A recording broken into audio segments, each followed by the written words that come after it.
Consolidation, Disparate Systems, Technology Change, how Norway's largest IT company gained a competitive edge.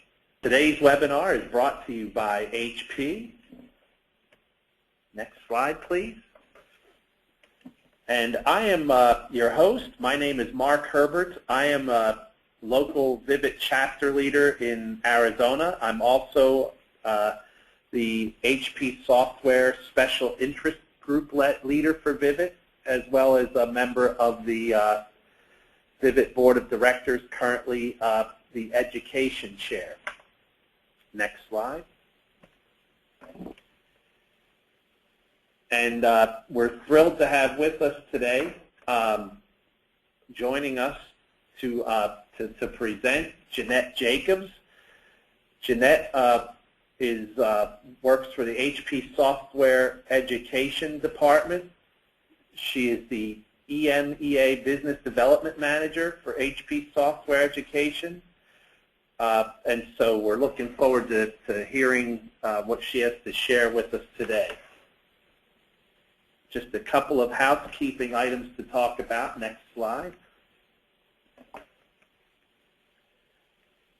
We are recording this session, folks. This session is being recorded and will be available to Vivid members from the Vivid website afterwards, as well as the slide deck. It takes a few days after the webinar to get all that posted, but it'll be out there for you afterwards, so you can revisit it or share it with your colleagues that couldn't join us today. There is a Q&A session towards the end of the presentation. You will use your question pane to post questions for Jeanette, and we'll respond to as many of those as we can. And what can't be addressed today on the actual meeting itself, we'll go ahead and get those updated and also posted after the fact as well, along with the other content. Next slide.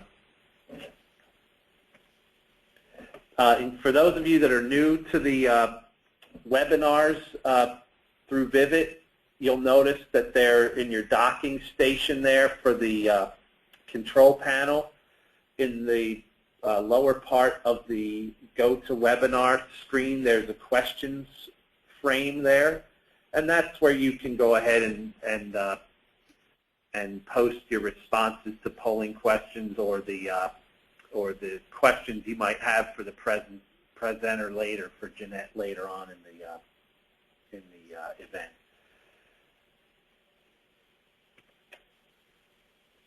Next slide. I know it's only a few days away, but you know, HP Discover's right around the corner for those that are able to attend. We're asking Vivid members to please use our registration link and our registration code when registering for the event, so that we get you know, credit from our Vivid membership as to how many of the members are going to the conference. So keep that in mind if you're able to attend and you're still making your plans, making your decision to go, then that's there for you to go ahead and register through us. Next slide, please.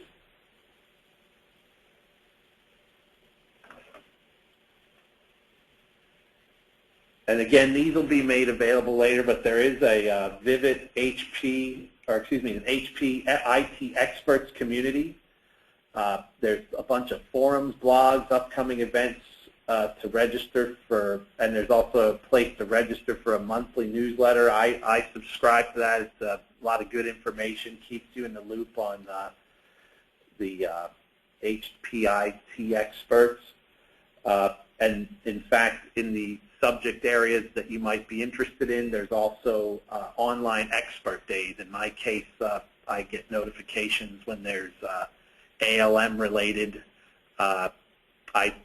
online expert days, and I'm able to participate in that. So it's all good information. Definitely check that out on the HP site. Next slide.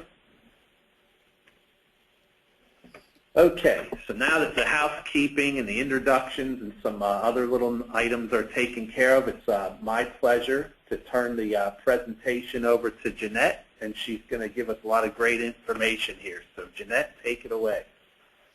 Thank you, Mark. Good afternoon, everybody, and thank you for those introductions. I see we've had a couple of glitches, but I'm sure it's going to go smooth from here on forward. So I trust this webinar will provide you guys with some valuable insight into this real-life customer use case that we have seen and the results they've achieved in the business. Today we'll review a couple of the ways that Every has overcome consolidation, disparate systems, and gained a competitive advantage. And also, obviously, through a somewhat unique and unconventional approach to the above topics. So today's session, we need to really give you a good perspective. What we're going to break down into 3 discussion areas. The first area of this discussion will be around the perspective on the current business challenges that most organizations or IT organizations face today and the impact about these on their workforce. The second session will zoom into and closer to the Every use case and how they bridge the gaps between the challenges they faced and realizing their business value. And then thirdly or lastly, we'll summarize the advantages at the end of this unique journey that Every took to achieve business results. So without further ado, let's look at the business challenges that organizations, IT organizations face today on their journey to becoming 2020 ready. We know that a new style of IT is emerging, and we're living in a world where everything is mobile. We're always connected, and we expect instant results. Basically, that change is a constant. And IT really responds or needs to respond rapidly to this change with a new style of IT. There's several demands that this new style of IT places on the organization, especially on the IT organization, and it's impacting how technology is consumed, delivered, and purchased these days. And these demands are driving significant change in the IT department. With this new style of IT, which is driven by mobility, consumerization, cloud, and big data, it changes the way that IT responds to business need, and really it promises us simplicity, innovation, and agility or greater agility across the organization. These demands really create a new approach to the workforce. We need to have a new approach to the skills and competence areas. They need to have skills outside of their traditional role and their traditional experience levels. So they can't really do things the way that they have been doing things up until now. Especially if we look at the 3 key areas, so consumerization particularly, it is estimated that there will be 10 billion smartphones by the year 2020. Today, 4 out of 5 employees use their personal devices in the workplace, and these 80% of these bring your own devices are not managed by IT today. And these devices will therefore compromise the malware by double the rate than the corporate-owned devices. So the skills of the IT workforce is really, really under significant pressure in changing to this new style of IT and the new way that business is bringing their devices to the office. We also know that with cloud, the cloud hype is over. There is a much bigger demand for cloud skills today than there is for IT skills. In fact, there's 6 times more requirement for cloud skills than general IT skills. 99% of companies that we surveyed and talked to said also that their major concern in the cloud space is a lean towards the security issues that they're having, and this leans towards a new and different skill in the workforce needing to adapt to that. And then from a big data perspective, we know that more data will be created in the next 10 years than in all of history thus far. So every 60 seconds seconds, 11 million instant messages, 168 million emails, and 1.8 terabytes of data is created. The ability to secure all of this and all this variety of data is extremely important, and the workforce that deals with this needs to have complete new and adjusted skills adapted to this way of working. So you can see now that the IT workforce requires a complete change in the way they work. So how do companies still keep and maintain a competitive edge? So we will start, and if you ask yourselves, but where will we start in this journey of the new style of IT? We're saying that you need to connect the dots of this new style of IT and really focus on what we believe are the key or 4 key areas of the IT value chain. And we look at them as the commercial first aspects. That's the right investment by IT to deliver the right service at the right price and at the right time for the business. It needs to also deliver continuous delivery and agility across the enterprise. And there is now a new way of simplified and hybrid service delivery through multiple suppliers and vendors. And you need to obviously manage all of those different delivery models. And that's an area where you need to look at specifically for the new style of IT. And then lastly, an end-to-end integrated IT management and security strategy. So you really need to consider that. There's no more silos between IT management and security. And once again, this requires a totally new and different workforce out there. So to achieve this new style of IT and agility across the enterprise, we really need to make sure that we look at the people. What about the people? You need to ensure that you have the right skills to the right people in your organization to be able to take advantage of these new opportunities and to make sure that you can gain that agility across the enterprise. Without the right people and the skills, you will not be able to reach the agility that you need. So it's key and a vital component to aligning to best practice.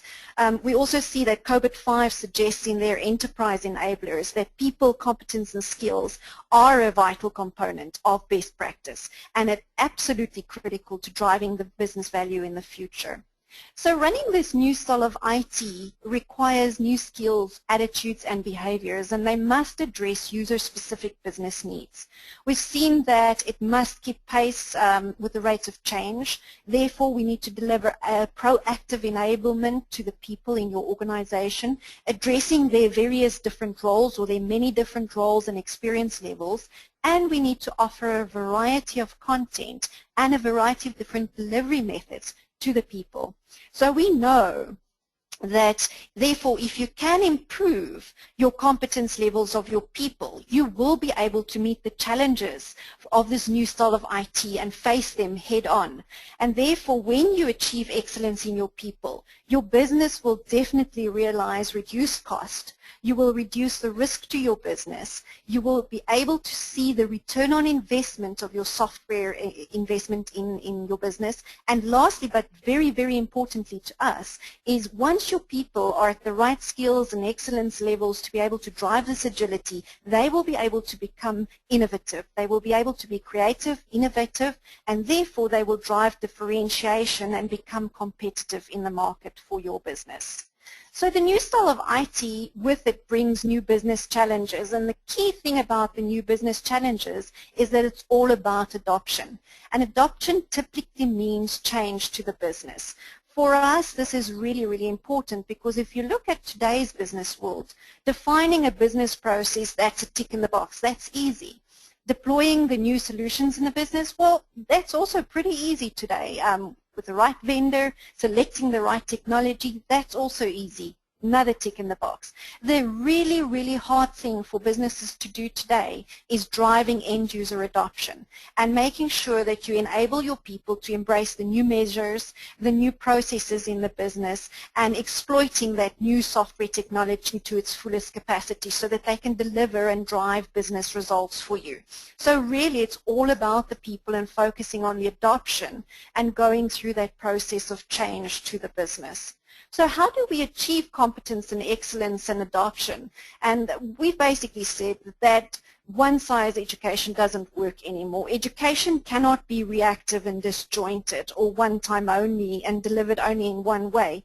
It must be continuous. It must be ongoing throughout the organization, such as COVID-5 saying that proactive plans need to be reviewed at a minimum on an annual basis. It must be customizable. So Vance and Bourne research indicated and concluded that C-level respondents required the enablement to be really, really customized to their people, to their business needs, and to their people's different learning methods. And then lastly, it needs to be responsive. So it must be able to adapt and move at the pace of the business changes and also at the pace that the roles and the people are evolving in addressing this new style of IT for the business. So let's look at a different conversation level, and we say to tactically align to this new style of IT. I'm sure you would want to say in your business, you don't just want to keep pace with the change, but better yet, you actually want to lead that change. And for you to move from reactive to proactive, you need to incorporate newly designed activities in the way that the organization works. So if we look at a couple of these three key areas, the documentation of processes, the support and learning, and the measurement and improvements. If we look at documentation and processes, we really need to be able to record very quickly and share the as-is and the to-be stages to give people an early view of what those new systems and solutions are going to look like. This, in the beginning of a project, is really, really important because it helps and drives the management of change that people and users go through in adopting new technology. So it's really important to record also the implementation processes in a simplified way, allowing accurate and comprehensive documentation. This is not only important in recording those, but it's very important for after the implementation so that your teams are in a position to provide really skilled and good support desk facilities after an implementation, and performance support is at their fingertips and really, really good. So if we look at support and learning, we know that it must be quick and effective today. It must be always available and always online. People are learning at their own pace, at their own time today, and if it's not available in that fashion, people will simply just not go through that process. Therefore, the adoption will not improve in that technology. So help desk people also need to be able to respond very quickly with easy-to-use, meaningful answers to the people in the business and the business users that are trying to go through this change process. So lastly, if we look at the age-old problem of you can't improve what you don't measure. Users' readiness prior to go live provides important information to the management. So management need to make informed decisions. They need to know that they can go live. They need to know that the people are ready and they have been measured to be ready for that go live process. Therefore, you can see that enablement is a vital component, not only during the project implementation, but before it starts, during, and then after for performance support, therefore throughout the project life cycle. So Mark, I think we've got a polling question that we were going to raise with our people now, and this is where the audience gets engaged. That's right, that's right. Excellent. Thank you very much, Jeanette. The question that we have here for you folks, and you can respond to this so we can get some feedback, is do your leaders believe training to be important to the success of your projects? And the choices that you can select from when responding are critical, important, neutral, or not at all. So take a few seconds here and go ahead and respond, and we'll be able to let Jeanette hear your feedback.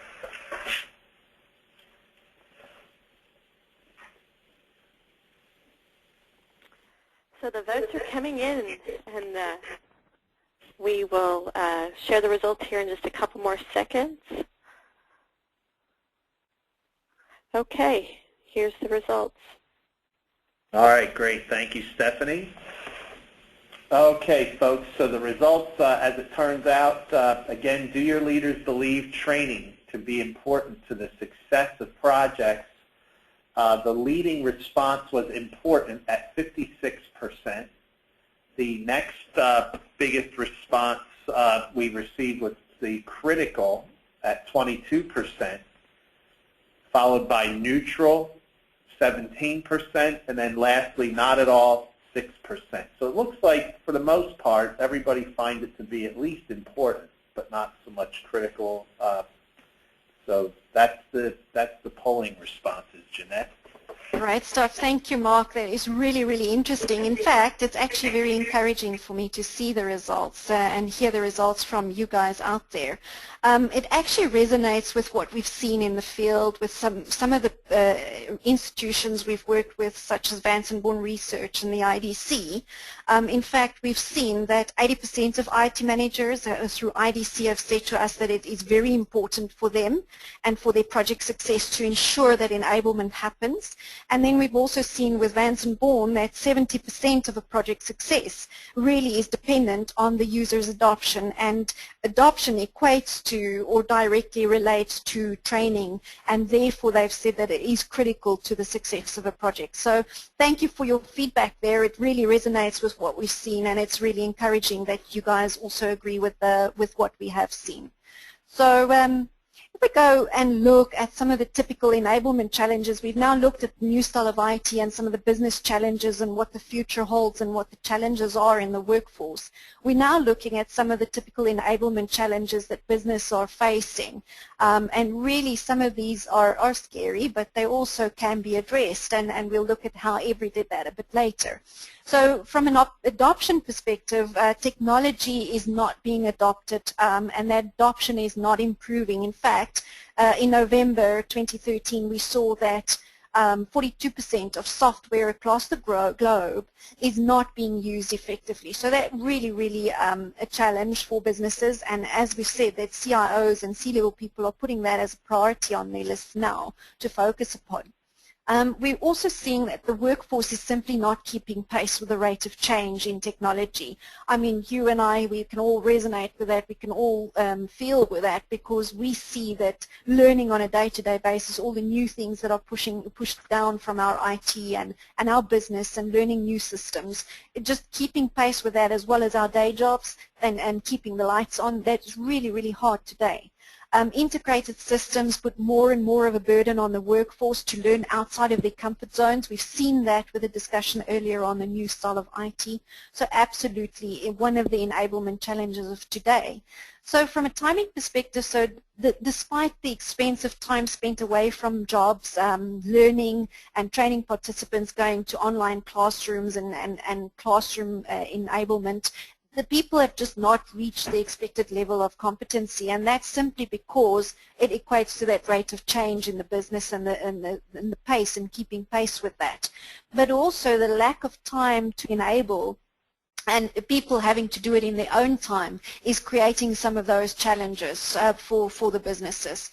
So creation of effective documentation, training and performance support materials, that's also a very big challenge for people that need to create the learning environments in the business, because it's time consuming, it's complex, sometimes it's really slow and archaic systems that they need to use to create those materials. So it's really also static, so it doesn't move and change, and when they have updates and changes to those learning environments, they can't do that very quickly. So what we've also seen is that poorly trained users are much less productive than trained people in the business. So that is one of the key enablement challenges we need to address very quickly and effectively. And then insufficient training that leads to high support costs. So we all know out there you are faced on a day-to-day basis with the finance people and the financial officers saying, well, we are going to reduce costs, we need to reduce our overheads, we need to drive the business more lean. How can you, from a training enablement perspective, support that initiative in the business? And that's really through this insufficient training that leads to high support costs. So that's one of the areas we know that our customers can zoom in and focus on cost reductions and savings for our customers. So when we look at that, what are our customers out there striving towards? So from a typical enablement objectives perspective, what are they asking and what do they want. We're seeing that customers are saying to us, you know, we want to be self-sufficient. We want to be able to understand the how-to best practices. And learning those is not being done in the normal old-fashioned classroom-style environments anymore. Our customers are saying, well, they want to have economies of scale. They want to be able to differentiate and innovate, leading a competitive edge for their business. They want to consolidate their efforts and focus on keeping the lights on so that their people can also be more loyal. They want to staff retentions.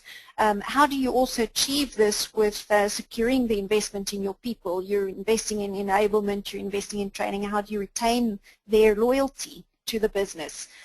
We also have customers saying that they want ease of budgeting, so they want to be able to pre-plan on an annual basis. They want to understand and have a view of their investment in enablement and learning and so forth, and they want a reduced dependency on external consultants.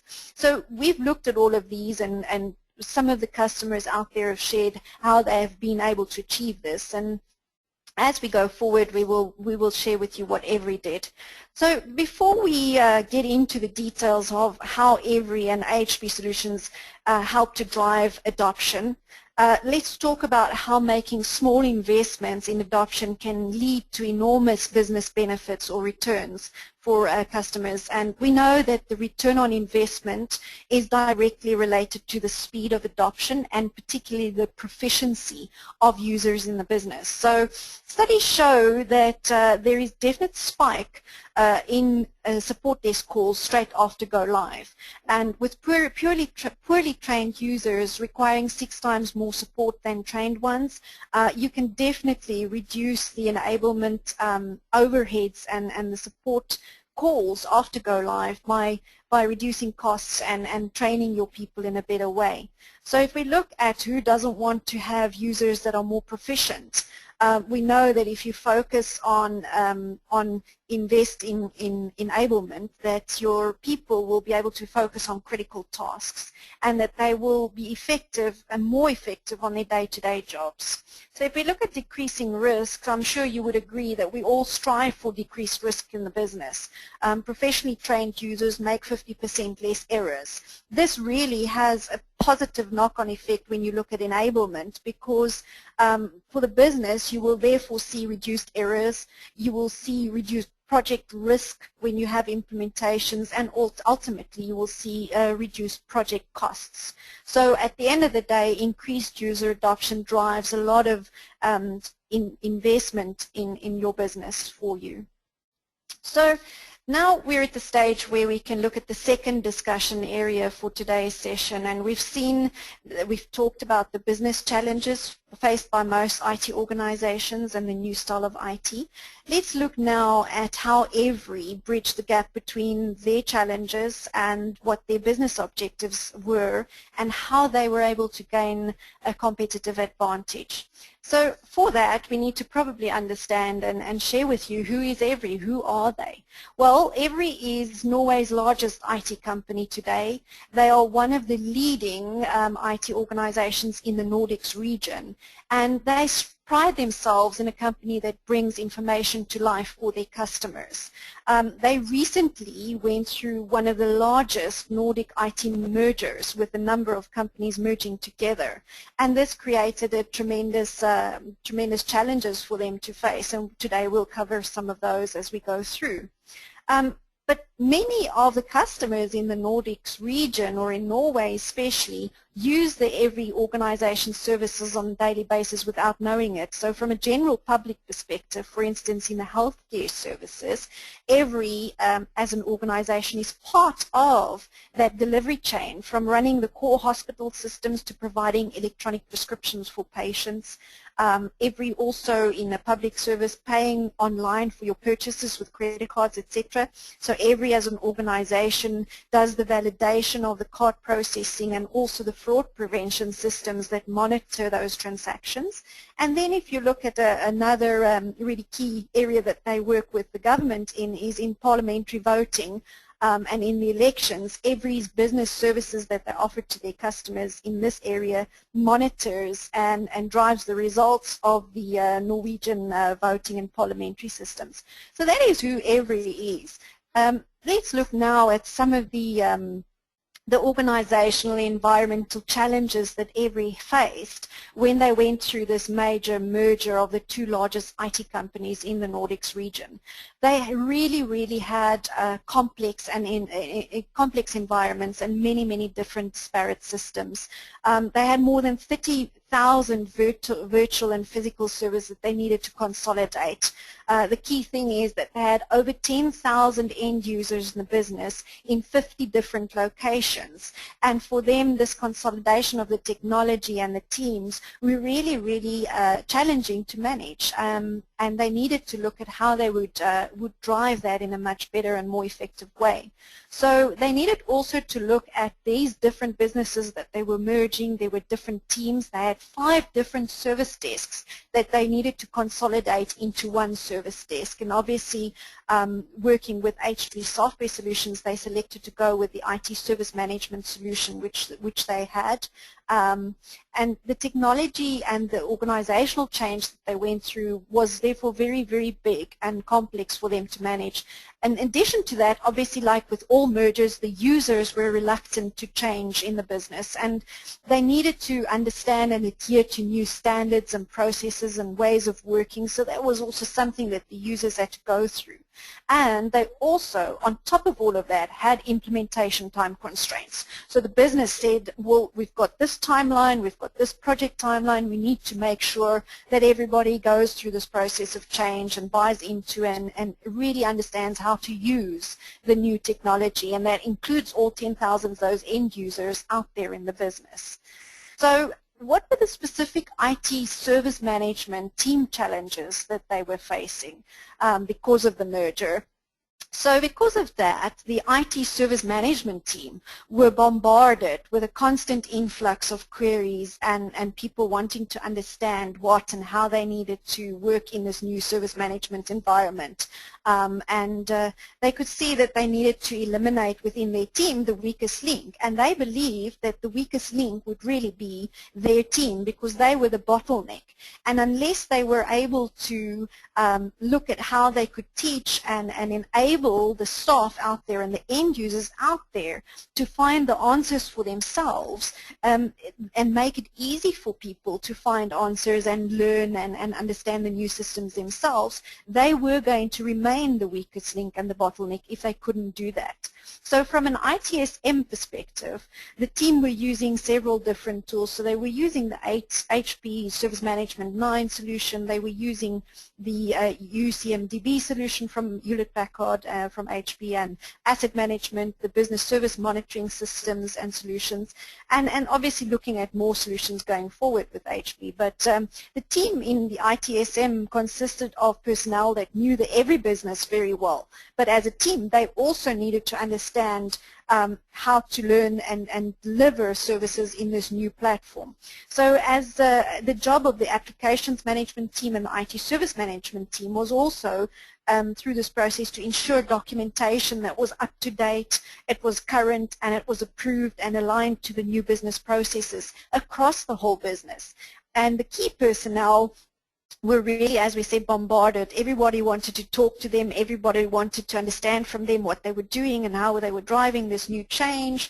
And they needed to share their knowledge very quickly and easily to the business users. And they were also not trained themselves in the new system. So it was quite a few challenges that the IT service management team needed to go through as well. So with a lot of automation and change that needed to happen, the team needed a solution that could address many of these challenges, or as many of these challenges as possible in one go. So if we look at the EVRI approach and the gap that and how they bridge that gap, and we look at what they needed to do, they really decided on a couple of very high-level, 3 key high-level aspects that they could focus on. And after some investigation and reviewing some solutions, they believed that a seemingly simple solution could potentially address a wide range of their biggest merger challenges that we've just spoken about. and particularly addressing that whole issue of the change that people were going through. So what they decided to do was look at effective training and enablement across the user base and making sure that they had a sound solution in place that could address that for the end users and the business users. So they joined up with us with software education and learning and made sure that through that they would also gain some best practice that they could implement in this process and through this process to their business. So what they also were able to do with selecting training and enablement to the user base is they were going to reduce the objections to change that people were having. They were able to, through that, then therefore alleviate bottlenecks to the with the ITSM team being the bottleneck, able to align their new business processes that we're having. It was seamless to their customers with very little disruption, and obviously they needed to empower the people in the business and empower the users to be self-sufficient. So they needed a solid partnership with solutions that gave them out-the-box best practice with minimal effort aligned to their business practices, so they looked for something that will address that. And then they needed to look at a vendor that was the right vendor to journey with on this this implementation and this project that they were having. Previously, what Every struggled with is that the external vendors on the project basis charged obviously per hour and charged additional hours when they wanted to change business processes, and they wanted to bill them extra for that, and if the product wasn't ideal because it was out of date so quickly. So they needed to look at a partner and the right vendor to partner with to address these challenges. So every solution and where they went from that point of forward was that they were going to invest in HP software education solutions. And obviously looking at the full continuum of the solutions we had available, they selected to first and foremost look at the HP Adoption Readiness Tool, or the ART solution, and that was the foundation of a lot of the challenges that they were facing. It was coming in to address a lot of the enablement challenges they were facing to the end users. So they really bought into the HP Adoption Readiness Tool and looked at some of the virtual instructor-led courses and the on-site training courses. And then obviously they have already in their business a good knowledge transfer and coaching solution in place. So from an Every solution perspective, that's the journey they went on. Seemingly unconventional, as I said in the beginning, if you look at the challenges they were facing in the business, but certainly very effective in addressing the business challenges they were facing. So Mark, I think we've got another polling question just to hear from the audience over here. Yes, we do. Folks, one more question for you that you can participate in. How are you currently training your users? And you can, it says tick all that apply, so hopefully that'll work for you. The different choices are classroom, online course, on-the-job training, some kind of e-learning tool, or there's a choice there for others. So go ahead and make your selection or selections, and we'll see what the results are.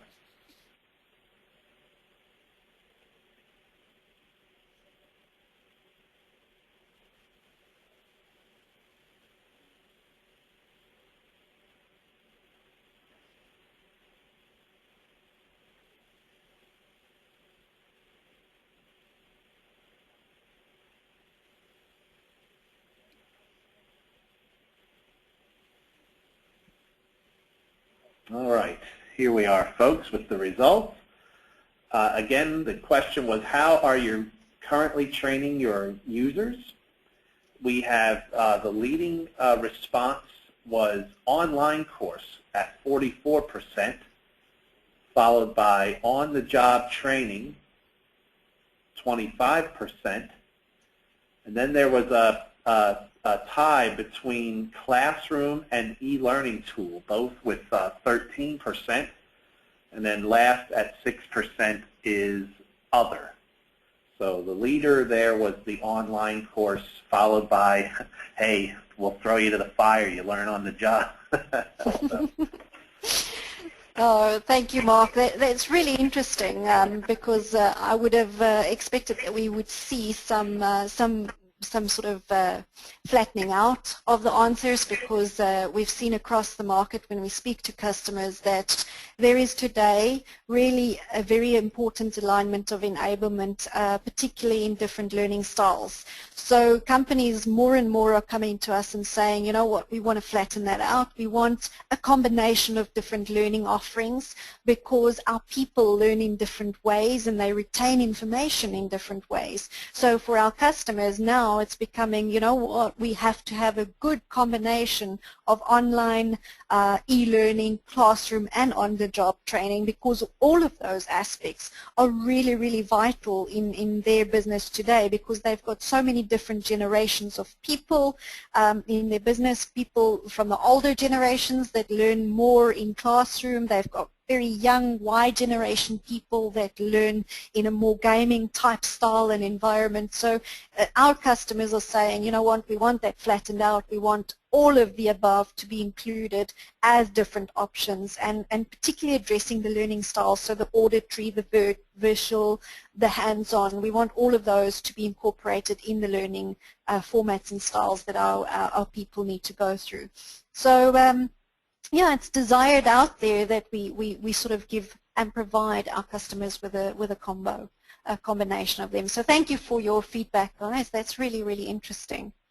So we just look now at how to overcome these challenges that Every faced, and the outcomes they had really in their business and that mattered to them. From a financial perspective, there's significant gains that they did see in cost reduction, as we spoke about earlier.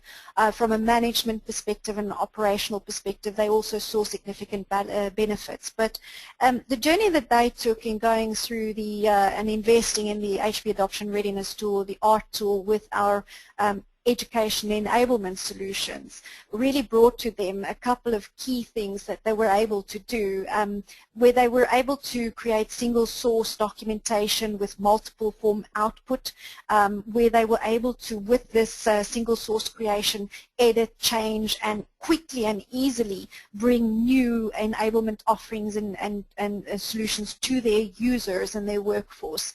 The Adoption Readiness tool gave them the ability to do show me's, where they have simulation-based e-learning and enablement, where the users can see something being done, the new system. So that helped people in the business to see what the new system would look like and how it would work, meaning that they were able to go through that change process in their minds a lot quicker.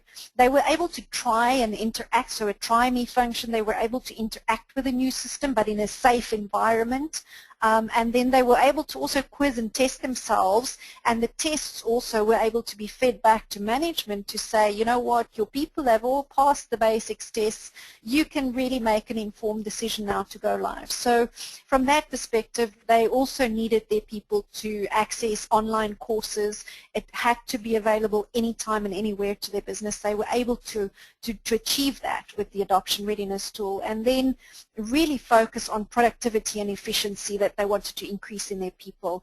And then from a product, it needed to be available, the information easily accessible for their people. And then it must be able for them to be changed very quickly and very easily. So as we said, they also avoided cost from significant agencies, where they were paying external agencies before to create some learning and enablement and management solutions around their new technology, where they were able to now save on that area and save significantly. And they were definitely able to reduce the deployment time of new projects that they were implementing. So with this now new service management solution, they were able to also very quickly and effectively train their people through the HP Adoption Readiness tool. So they achieved standardization across their organization with a new user enablement. So really the investment in HP ART and their education tremendously helped with the merger and consolidation challenges they faced and the technology change that they were going through in their business. So from a business, we're getting now to the last section, the business value and enablement and adoption readiness brought to them. We've come to the final section and looking at some of the value this unique and unconventional approach brought to Every. so that they were able to become more competitive. And what were those? So from a results perspective, HP Software Education helped Every focus on the return on their investment. Every saved over 400 NOK, which is equates to about 50,000 euros, by not contracting external vendors with their enablement and e-learning solutions that they needed in support of the new technology solutions. Other companies like OpenGrid in Europe it achieved significant reduction in the number of help desk calls that they were facing after a go live and a large implementation. And then some other companies like BSkyB in the UK were able to create consistent training and knowledge transfer materials through the use of the adoption readiness tool. And in fact, they said that they were saving over 100 man hours a month in the time spent on educating their staff by using the adoption readiness tool and investing in HP software education. So from Sig Sandvik, one of our solution advisors at Every, our customer reference from Every that spoke to us, he said with HP Art, Every has a tool that enables our organization to produce, publish and maintain e-learning user guides, documentation and websites for the benefit of their customers and their employees. So really, really helpful to them, providing them and helping them to gain that competitive edge in their business. So in summary today, Every's investment in the HP Software Education and Art Solutions helped them to drive value for their business. It empowered their workforce to be self-sufficient and to go through that change process. It provided them with a competitive edge to focus on innovation and differentiation rather than struggling to get to grips with this merger and the new technology and the consolidation and virtualization. So they were able to easily go through that process or in a much easier way. And they definitely gained a better return on their software investment through enabling and ensuring adoption levels in their business was increased. So that's it really when we look at the three key areas we spoke about. So we looked at the IT challenges that IT organizations are facing with regard to the new style of IT. We looked at and zoomed into the Every use case and what their business went through, the challenges they face, and how they unconventionally use enablement in education and the adoption readiness tool to address those challenges. And lastly, we looked at some of the results, the business matters to them and what they achieved out of those decisions they made and the investments that they have made. So for today, if you want to learn more about these solutions, you can read some of our experts' point of view. We spoke about the HP Discover event. There's some performance blogs that you can go and read.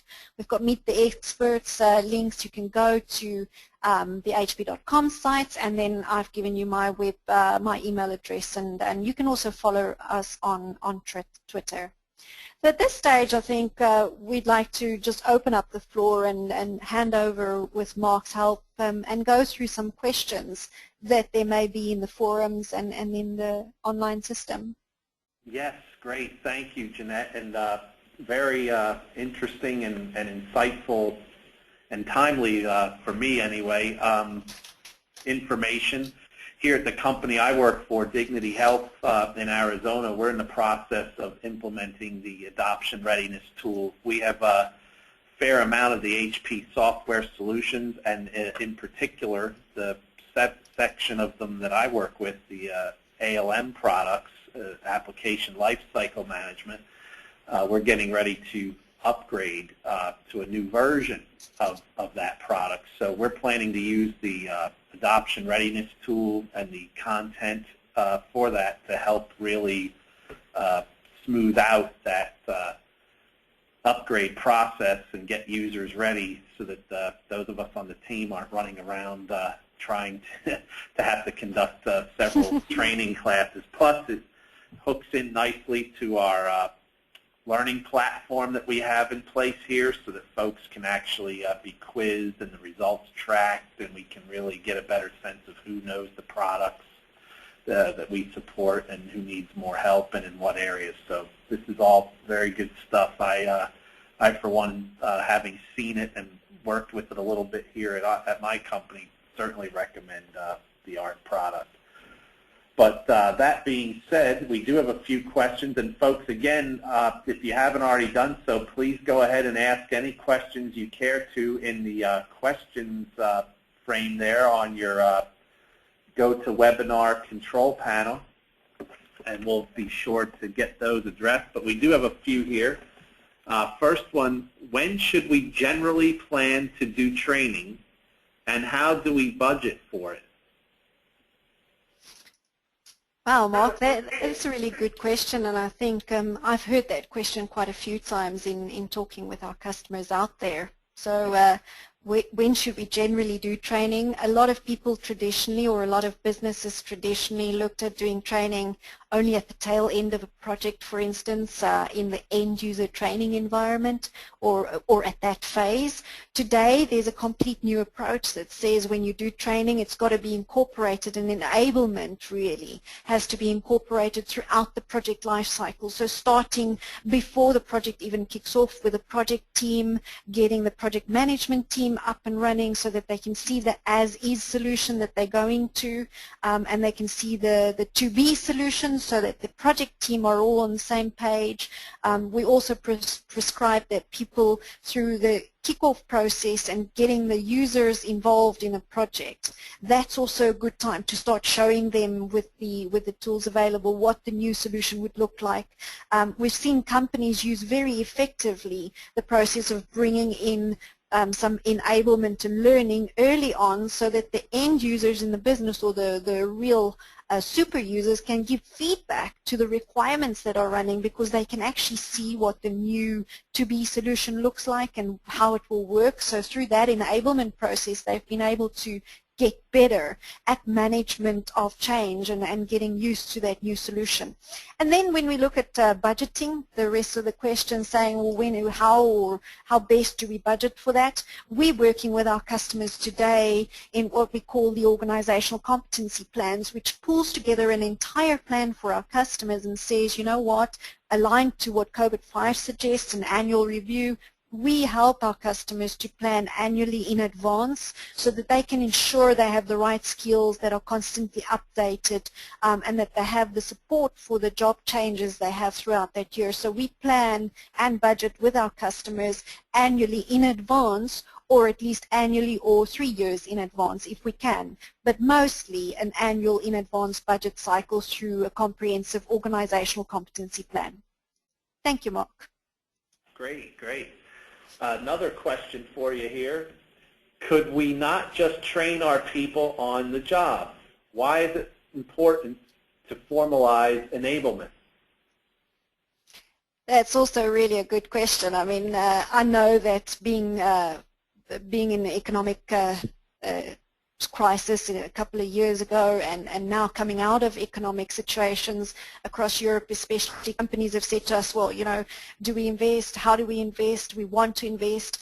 Do we just do on-the-job training to sort of get by? You know what, that's really on-the-job training, we say that is really a key component, so it's part of an enablement plan, as we said, and it needs to work alongside experts to accelerate the learning process. But what we are saying, that is only one person's perspective. So if you're relying on purely on-the-job training, you're missing a key component of the rest of the enablement that needs to be available to your people, so their learning styles taken into account, etc. But when you do on-the-job training, it's one person's perspective. Does that person know the best practice? If he does, that's great. But also today he's doing on-the-job training for Joe and he's teaching him something. Tomorrow he's going to do on-the-job training for Dave. Will he remember to be able to be consistent and share the same knowledge today that he shared yesterday? So your people aren't necessarily with on-the-job training purely getting a consistent enablement. They're not getting all of the knowledge all of the time from the same skill set from a best practice perspective. So we're saying that it is definitely important, but it's not the only and most important way. So we need to formalize an enablement plan that takes into account all the learning styles that people need to go through. Thanks, Mark. Excellent, excellent. One more for you here. Do formal bodies suggest best practice for enablement and training? Yeah, that's a really great question. What we have seen is that, you know, there's a lot of debate going on, and there's a lot of online debates. I mean, if you just follow some of the enablement and learning forums on LinkedIn, for instance, there's a lot of debate. Organizations like TSIA, they talk about how important it is to have best practice.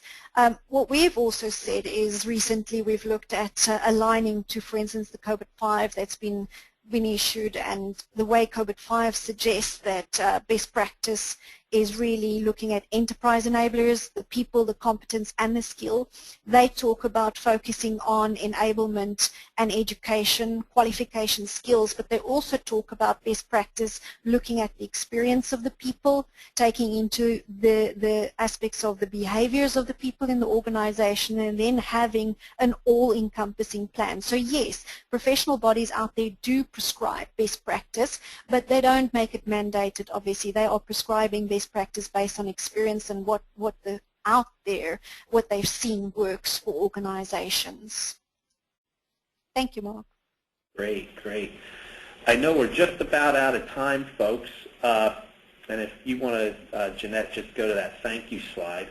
I want to thank Jeanette and the HP Software Education team for helping us with this webinar today. It's been very, very insightful, and I'm sure everybody learned a lot.